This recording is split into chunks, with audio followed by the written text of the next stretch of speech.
अगर आपने भी आपके मूंग या उड़द की फसल में पहला स्प्रे करते समय ये गलतियां कर दी तो आपका उत्पादन 40 से 50% कम हो सकता है। पहला स्प्रे आपको 3 से 4 पत्ती में कर देना है। गर्मी की फसल में दो समस्या आती है, एक आती है इल्ली की, दूसरी आती है भुनगी की। इसको खत्म करने के लिए भी 3 तरह की दवाइयां आती हैं, लेकिन हमको जरूरी सिर्फ 2 तरह की है, इसलिए हम 2 तरह की बात करेंगे।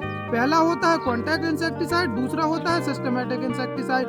जो सिस्टमेटिक इंसेक्टिसाइड होता है वो सिस्टम में जाके इल्ली कहीं भी हो उसको खत्म कर देता है, लेकिन जो कॉन्टैक्ट इंसेक्टिसाइड होता है वो इल्ली में पड़ने से ही काम करता है। इस कारण से अगर आपको ज्यादा दिन तक असर रखना है तो आपको सिस्टमेटिक इंसेक्टिसाइड ही डालना है। उदाहरण से समझाता हूँ, जो इमामेक्टिन बेंजोन आती है वो होती है कॉन्टैक्ट इंसेक्टिसाइड, जो सजंटा की एम्प्लीगो आती है, बायर की बायगो आती है, ये होती है सिस्टमेटिक इंसेक्टिसाइड। इल्ली और भुनगी की दवाई के साथ पहले स्प्रे में आपको लेना है एक प्लांट ग्रोथ रेगुलेटर, मतलब कि माइक्रो न्यूट्रिएंट्स, वो भी एक अच्छी कंपनी जैसे कि सजंटा कंपनी का आता है, क्वांटस, कार्टेवा का आता है, क्रॉपमैक्स, और अगर हम सस्ते में बात करें तो मल्टीप्लेक्स की क्रांति आती है। लास्ट में एक एडवाइस देता हूँ, गर्मी की फसल होती है दवाइयों की फसल, तो आप अच्छी कंपनी की दवाई उपयोग करें जिससे कि कोई भी इंसेक्टिसाइड आपकी फसल को नहीं खा पाएगा और आपको बढ़िया उत्पादन मिलेगा।